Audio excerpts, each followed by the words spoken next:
let's return to the fact, right, from the very beginning of the reading, whether you stayed with me through the other three parts in here in the finale, that today is a three, and it's about understanding um, moon related things, right? So, and the things that we communicate or that are communicated to us as we in that King of Cups energy sit back and observe, right? So on the first row we had all those cards showing discontent, and we had a guy, and we ended up with the King of Wands. This is the projection of what is being seen. This is what's being shown, right? Discontent, disconnect. What were the other two cards? Maybe some sort of like malice or not so nice energy being pushed towards others. And the Ace of Wands, like maybe somebody's even prevented from doing further harm or whatever, right? I'm kind of still channeling here. That's why these things are still going. Um, but I do think that we're heavy, the card of the day. So our energy also is the King of Cups energy of sitting back and having a very calm and stoic presentation or display, and we're not really letting people know how we feel. We got a lot of feelings about things, but I don't think it's helpful right now to show our cards. It's important for us to kind of sit on our hands, stay calm, and observe what's going on and watch how other people are behaving, because a lot of times people are reacting to receiving a consequence, and it was their comeuppance. They deserve that consequence. They kept playing with you, they kept playing with you, they kept playing with you, treating you badly, um maybe doing whatever, because the bottom of the deck, right, remember, is being spotlighted, that what you were getting away with all along you can no longer get away with. We see the patterns now, whether it was in a relationship, whether it was and mind you, number three energy with moon energy could be our emotions, could be the way somebody projected their emotions, it could be the illusions that they put up, the facade, the masking. You know what I mean? So we're understanding and we're seeing things very, very clearly.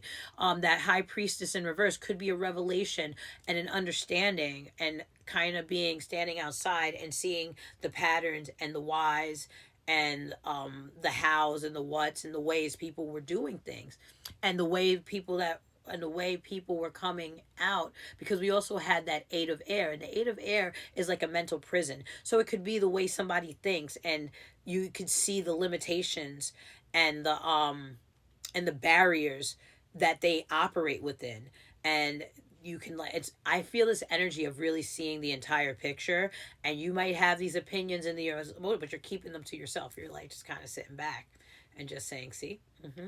And the truth of the pattern, ooh, with that King of Wands, they've now projected exactly who they are, possibly to their public, right? Because I also read the King of Wands as 333, as public image, your reputation. So sometimes when I see the King of Wands and the Queen of Wands upright, it's a pretty good it's just, it could just be neutral, your reputation, or it could be the energy that you're trying to project, but that's like an inspired and a motive. It's like, ta-da, I just think it's reputation. And it might be just the reality of speaking to what people are seeing. Let's go.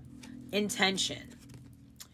Do not lose sight of your original intention. We got all of these repeatedly over the past week or two.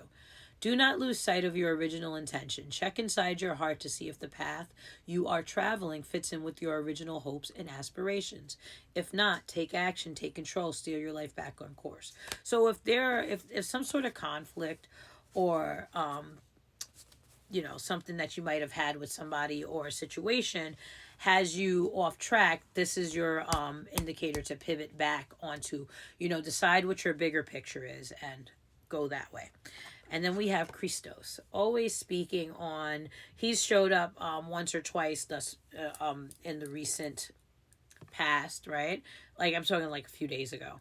You are eternally loved and held within the palm of creation. Feel my presence beside you, my dear friend, for I am always with you. You are always in my heart. It's actually a really nice one. And Archangel Michael and the Witch card. So the Witch card, we got Healer, number 22. And what day was 22? That was 22 was that so Thursday, 25, 24.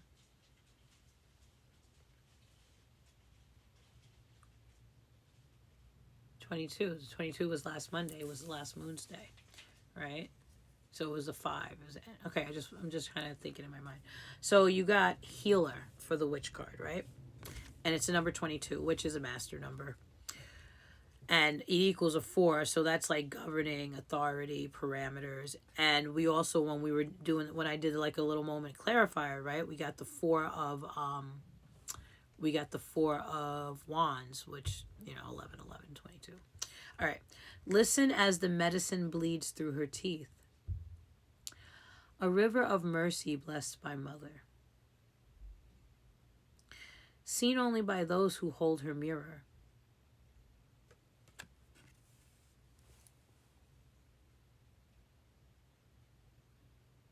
So we had so what showed up was that high priestess in reverse, denoting a disconnect. We also had gotten in the bottom of the deck the Empress in reverse. So tapping into your root chakra, tapping into your roots, your values, your connection to God, that's how you heal yourself. The medicine is what you deem as God, whether it be the seat of your soul, whether it be your connection with spirit and universe, whether it be your connection with God. It's that which created you, tapping back into that and reconnecting to the values that holds for you. Archangel Michael speaks to your innocence. Dear God and angels, thank you for helping me see that all your qualities of pure love and light are reflected within me and all others. Help me embrace my God-given innocence so that I may be at peace. So again, I haven't. Are you gonna stay? Okay. What was I gonna say? A lot of times we spend a lot of time being to some extent doormats for the people that we care about and we love.